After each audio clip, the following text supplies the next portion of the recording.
Okay, so this is just going to be the presentation for infrared spectroscopy. I won't really be going through AMR or mass spec today. I'll just go through it probably in another session, just so we can sort of separate out what is infrared, what is NMR, what is mass spec, and we'll go through chromatography and volumetric analysis as well, but just not in this session. Okay, so let's get started. What is infrared spectroscopy? So infrared spectroscopy is basically where it's based upon this idea that a molecule can absorb only specific amounts of energy, and absorbing that specific amount of energy, it causes them to move to a new vibrational energy level. And when it moves to that new vibrational energy level, it's going to maybe it will stretch or maybe it will bend. But we can, if we hit a molecule or a compound with infrared energy from the spectrum, right? So infrared, we would just find that over here, as you can see. Oh, sorry, like just this part over here. That's visible light, and this is infrared. So we can't actually see infrared, and we can't actually see that infrared energy. Now, we hit a molecule with the infrared waves, okay? And if it absorbs that amount of energy, we can actually detect that. And if it's absorbed that amount of energy, it means that there's this particular bond that's absorbed that energy. So that's sort of like an overview. We'll get into the how and the why and all that stuff now. So let's go. All right, now, when we launch that energy at the compound, like I said, it will, as we saw here, okay, it will, once it's absorbed that specific amount of energy, it's going to, that molecule will vibrate. And once it starts to vibrate, we can actually pick up on that. We can actually pick up on that change because these vibrations will change the dipole moment. So dipole moment, pretty much what that refers to is the molecular polarity at either end. So it's sort of like with how we talked about like dipole-dipole bonding. It's similar to that, but again, it's not, the dipole moment isn't really so much about that. The dipole moment basically just changes once the vibrations start to happen. Now, for the molecule to absorb that infrared radiation, okay, the vibrations of the molecule have to change in the dipole, okay? So if a molecule is going to absorb that IR radiation, the vibrations that will occur have to change the dipole moment. Now, a few different vibrations can happen, or a few different changes can happen. So maybe the molecule will stretch as a result of that energy, or maybe it can bend or scissor, or all this sort of stuff. These are the sorts of basically the different kinds of vibrations that can happen. And these vibrations only happen if a molecule is absorbing infrared radiation that we throw at it. Now, what we do is, because the molecules can only absorb a very specific amount of energy, we can, and only, because you can only absorb a specific amount of energy, and that energy causes vibrations, we can actually pick up on these vibrations, and we measure those vibrations using something called the wave number. Now, if we go back to the start, you'll see here that it's 400 nanometers, 500 nanometers, 600 nanometers. What this means is that how much, what the wave number means, right? As you can see, we're measuring it by centimeters to the power -1. So that just how much of that energy do we need for that vibration to occur. So, okay, so essentially, we're measuring over here, for example, and the wave number of 3,391. That means that the OH bond, it has stretched, it's absorbed that energy. Okay, so it started to vibrate, it's absorbed that energy, and that energy, it hasn't passed through the system. It hasn't just passed through the molecule, it's been absorbed. Now, what this y-axis, sorry, is showing, it's a bit hard to read here, but it says transmittance. So at the top, it shows that there's nearly 100% transmittance, okay? And at 100% transmittance, that means that the molecule in that our sample, it's not actually absorbing anything. The radiation is just going through. But if we look down here to that 3,391 mark or that 2,961 mark, we see that the transmittance drops to like 40%, or like around 40%. And so what that suggests to us is that the compound has absorbed energy. It's taken that radiation, the infrared radiation, and it's absorbed it. And that OH molecule, or that OH bond, or that CH bond, it's stretched, and it's moved to a higher vibrational energy level. Now, hopefully, that sort of makes sense about how the different bonds have absorbed different energies, and they've absorbed specific amounts of energy, and they've moved to a higher vibrational energy level, and we can measure that over here. We can measure that on this graph. Now, what that tells us, right, is if we see a trough, okay, so we call that a trough because it's sort of dipping down. We call that a trough because it's dripping down. It's like it sort of goes down like this. We can call it a valley as well. Now, because we've got that trough there at 3,391, we know, because we have like a database of values that correspond to each particular trough. We know that there's an OH bond, or we know that there's a CH bond. But the thing is that anything below 1,500, that isn't really too relevant, because it's very prone to it's very prone to the radiation, and it's very specific, and it doesn't really tell us any information that we can use to determine anything. So we only really worry about anything that's sort of in this region. Greater than 1,500 is what we are mainly worried about. Anything less than 1,400 is in the 1,500. Sorry, is in the fingerprint region, and here the molecules have got a very, very specific spectra, and that's as a result of these CH bonds. And so for each and every specific chemical, it'll have its own unique fingerprint region. And if we compare the fingerprint regions, what we can do is we can actually determine we can actually compare them, okay? And if they're the same, we'll find it'll be the same molecule. So same fingerprint region means same molecule, but if they're different fingerprint regions, obviously that means that it's a different compound. And we need to look at we need to look over here and sort of determine, okay, what are the different bonds in the compound. So that's sort of like the overarching idea, okay? And I know that it's probably not making a lot of sense at the moment, but hopefully if we move on, it'll make a little bit more sense. So we'll go through practice questions, we'll go through all that stuff, just to make sure that it does make sense. Okay, now I've sort of already covered this stuff, but the y-axis, again, that's transmittance, and that talks about how much of a particular frequency has already passes through the compound, how much is not absorbed.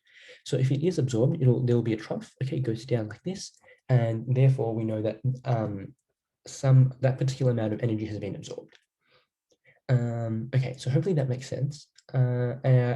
And this point, okay, is not very relevant. This is very rare that they'll ask you about this, but just know that if you can use the area under the graph to determine the concentration. So the area under this graph to determine the concentration. If the area under the graph is higher, then there'll be a higher concentration. Again, it's not so important. The main points is being able to look at the bonds and know look at the troughs and know what kinds of bonds are present. We'll do that in just a second, but before we go on, it's really important that we just summarize what IR spectroscopy is. So I'll just give you a moment just to sort of read through this and just make sure that you understand how IR spectroscopy works. Okay, so hopefully you've read through it and it sort of does make sense. If it doesn't make sense, just send me a message. I'll try and clarify a few of the points if I can. But let's just talk about, I'll just sort of go through this just to make sure that we're all good with this. So you can think of the bonds, okay, in a covalent compound as springs. Now these bonds, the atoms in the molecule, they can change their position depending on whether the spring is, maybe it gets bent or maybe it stretches in different angles. And when this happens, okay, so when we pass more energy through it, we're adding more energy to the bond. So the spring, it gains more energy, and it starts to vibrate. So maybe it'll stretch or bend or twist, something like that. It'll move to a higher vibrational energy level. Now these bonds, they can only absorb specific amounts of energy. They can only absorb discrete amounts of energy, and so they can only move to discrete vibrational energy levels. And what this means is that the amount of energy that you need to move from one vibrational energy level to the next, that's a number. It's a specific amount, and that energy is equal to the amount of energy that's contained in that part of the electromagnetic spectrum in the infrared region.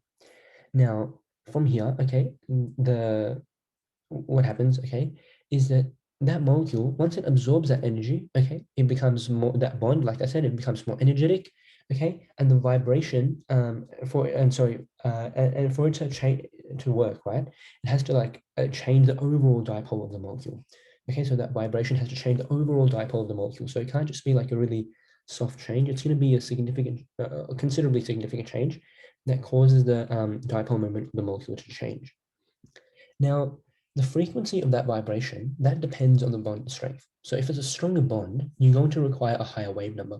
So for example, this OH bond, it's stronger than that a CH bond. So therefore, it's going to require more energy, or in other words, a higher wave number. So 3,391 compared to 2,961, it's going to require a higher energy. It's going to require a higher wave number to make it go from one energy level, one vibrational energy level to the next. Okay. Now, all I want you to do, okay, is just to understand the concept of what is IR spectroscopy. How does it work? Because when you answer questions, you're going to use these concepts, but you won't really have to answer. You won't really have to explain the concept. But I still think that it's really important that you understand how it works. Okay, so now I'm going to go through how to answer questions that relate to infrared spectroscopy. Okay, now you can just, if you could just pause the video and get your data book out, you should find on, I think it's about page 11, that on table 14, there it says that the characteristic ranges for infrared absorption. Now, as you saw in this graph, there are these characteristic ranges, meaning that we know how much energy particular bonds will absorb. And so we can use that to determine whether particular bonds are present or absent in a compound. For example, the OH alcohol bond is from 3,200 to 3,600. Now remember, it's a range, and you can see here, so 3,200 to 3,600, that OH stretch is within that range. So therefore, we would know that we've got an OH alcohol bond present in that molecule. The CH stretch is not really so important because it'll be present in pretty much every single compound that we look at, because pretty much every single compound we look at will have that CH bond. Okay. Now, these are the positions of the other bonds, of the other wave numbers. So mainly we'll just be talking about the CO, so C double bond O, and the OH bonds and the amides and amines bond, so the nitrogen to hydrogen bond. We won't really be worrying too much about the single bond over here or the alkenes, or again, like with this one, that CH bond. It's present in pretty much every single compound that we look at, or it'll be present in some small way, even as you saw in this example, and that CH stretch was still there. So it can be quite misleading because it's at 2,961. It does actually fall within the range for this OH acid. So you have to be careful to make sure that you look at, just make sure that you distinguish between those. Okay.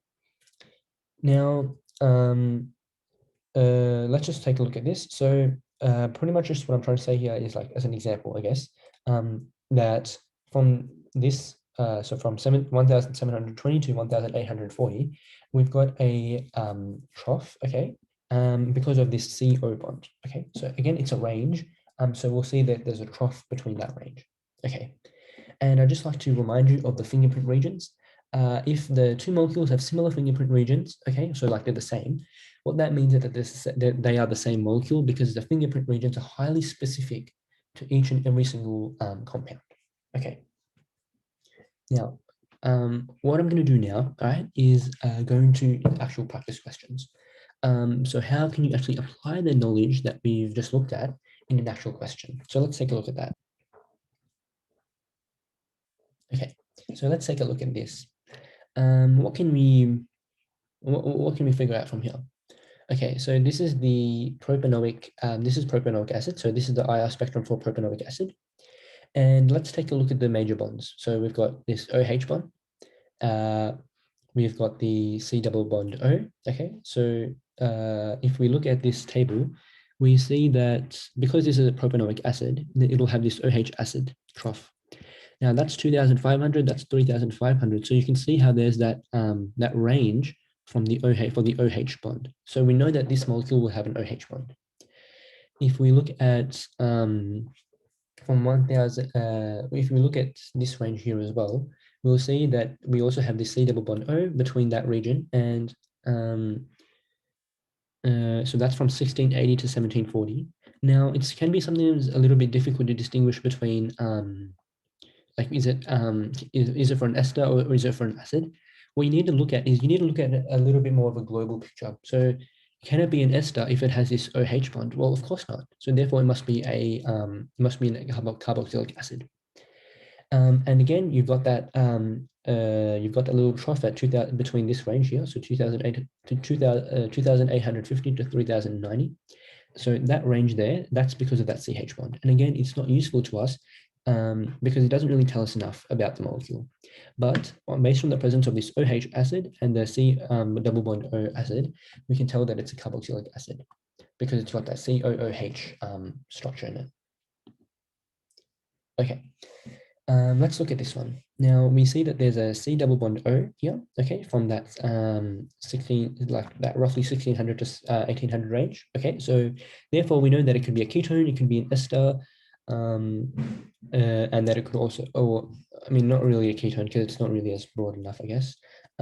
So it's either ester or carboxylic acid. Now, if you look from here, right, the 2,500 to 3,500, there's no trough for the OH acid. This trough here is for the CH one. So therefore, we know that there is no OH acid bond, and therefore we know that it can't be a carboxylic acid. However, we've still got this ester. So we still know we still have this CO bond, and what that what this suggests to us, the presence of that CO bond, C double bond O, sorry, that suggests to us that therefore, because we've got this trough over here, we must have this C double bond O, and therefore we must have this ester. This must be an ester. Hopefully that made sense, but pretty much the main idea that I want to point out is we know there's no OH acid because there's no trough. But we also know that because there's this trough over here that corresponds to this C double bond O range, we know that it must be an ester and not a carboxylic acid. Again, any questions, just message me and I'll answer. Now, what we're going to do now, all right, is we're going to launch into this, into two more examples. This time you're given the molecular formula, but you don't know whether it's a carboxylic acid or an ester or anything like that. So what we need to do is we need to figure out which one of these is it. And I'd like you to sort of just follow along. And hopefully you can sort of understand where I'm coming from when I show the solution as well. So that's what we'll get into now. Okay, so I've just drawn out a few possibilities. So it could be an ester, okay, because that matches the molecular formula, but it could also be a carboxylic acid. And remember, it could also be any other combination that has this particular molecular formula. So we need to really, so we can't just tell which of these molecules it's going to be without looking at this infrared spectrum. Now, let's notice a few things. So first of all, we've got this trough over here. And if you look at your the data book on that table, you should see that because it's got a trough between 1700 or roughly maybe, what does it look like? Maybe 1600 to let's say 1800, roughly there. We know that it's got a CO bond. Okay, so this bond over here, and we also see that there's really broad trough over here, and that corresponds to, it has to correspond to this OH bond. If you just look in your data book on that table, that should verify it. And again, over here, we've got that CH bond. Is that useful? No, but I've just pointed out just to really emphasize, or like just to sort of explain why this region is there. Okay, now let's just take a step back and think. We must have this bond over here, so that OH bond and that CO bond. And as a result of that, we know that it can't be the ester. We know that it can't be the ester because esters they have no OH bond. So therefore, we would say that this must be the carboxylic acid, and or in other words, ethanoic acid. And the reason, the justifications we would give is the presence, okay, the presence of the C double bond O acid and OH, oh sorry, OH acid bonds. So therefore, it is a carboxylic acid, or sorry, even better, we should say it is ethanoic acid. Okay. So again, hopefully that made sense. If it didn't, just let me know and I'll try and clarify the points. But also just rewatch it just to make sure that, just to sort of guide yourself through the process. Now what I'm going to do is move on to another question. And here, before we even get started, I'll just point out a few things. Okay, so just take a moment to study it. Okay, give your opinion on it, and then I'll sort of guide you through how to approach the upcoming questions.